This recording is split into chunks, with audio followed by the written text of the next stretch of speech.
I think you're making a mistake. I think you really want to talk to me. Sorry, I have 3 other interviews to do before this party's over. Yeah, but they're not working on something that'll change the world as we know it. They say they are. Yeah, but they're lying. There is a limit, even to the imagination. Human teleportation, molecular decimation, breakdown, and reformation is inherently purging. Where our greatest creations meet our deepest fears. Something went wrong, Seth. When you went through, something went wrong. You are about to go beyond that limit.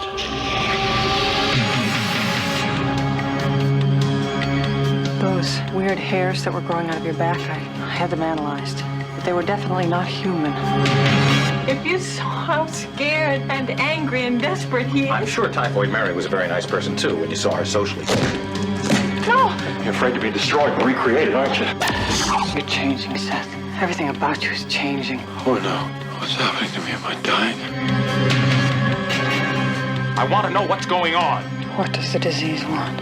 Wants to turn me into something else. Oh no.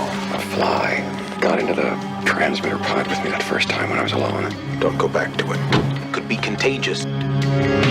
I'm afraid! Don't be afraid. No. Be afraid. Be very afraid.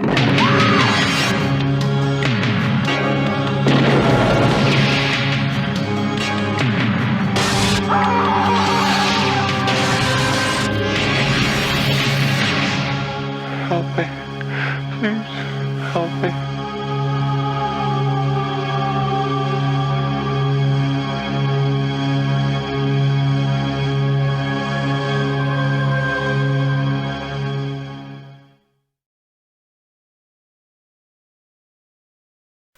The Fly is a 1986 science fiction body horror from director David Cronenberg, starring Jeff Goldblum, Geena Davis and John Getz respectively. The film is heavily inspired by the 1958 movie of the same name and of course the short story by George Langland which the film is based upon.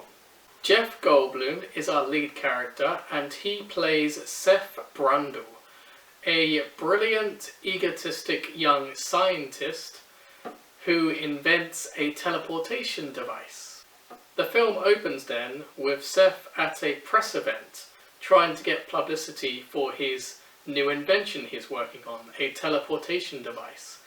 It is here that he meets Veronica Ronnie Quiff, played by Geena Davis. Veronica, who likes to be called Ronnie, forms an instant bond with Seth, and so he invites her back to his laboratory, where she can see the experiment firsthand for herself. Although sadly the experiment doesn't work as he intended the first time, he does manage to teleport some fruit successfully, which sparks Ronnie's interest. Seth begs Ronnie to keep the experiment a secret until he is able to perfect the machine. She reluctantly agrees to this, and the two then form a relationship together.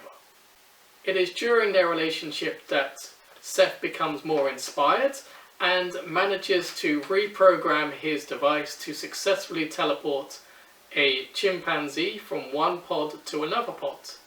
Over the moon with his achievement, he immediately tells Ronnie and shows her the experiment, and she of course is pleased for him too.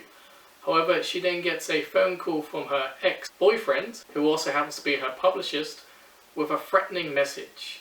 However, Seth misunderstands this as she leaves abruptly, and he begins to sulk, get angry, and become jealous. It is during his jealousy that he decides to step into the teleportation pod himself and do a self-experiment. Unbeknownst to him though, a small household fly flies into the machine just as the teleportation takes place, merging his body with that of the fly's. Although at first the teleportation seems to be successful and there are no adverse side effects. Later then, Seth and Ronnie rekindle their relationship and they end up having sex the same night. The next day, Seth remarks that he seems to be stronger, have more stamina, more sexual prowess, and generally more energetic. Thus he thinks the machine has somehow improved him, and so he tries to encourage Ronnie to step into the machine herself. However, she refuses. This causes them to get into an argument once again, and she storms off. Some time passes then, and Seth's behaviour becomes more and more erratic, and you begin to notice subtle changes to his body, including his fingernails falling off. He now thinks something is seriously wrong with himself, and then rechecks the machine to find out that a fly flew in there at the same time as he did his experiment.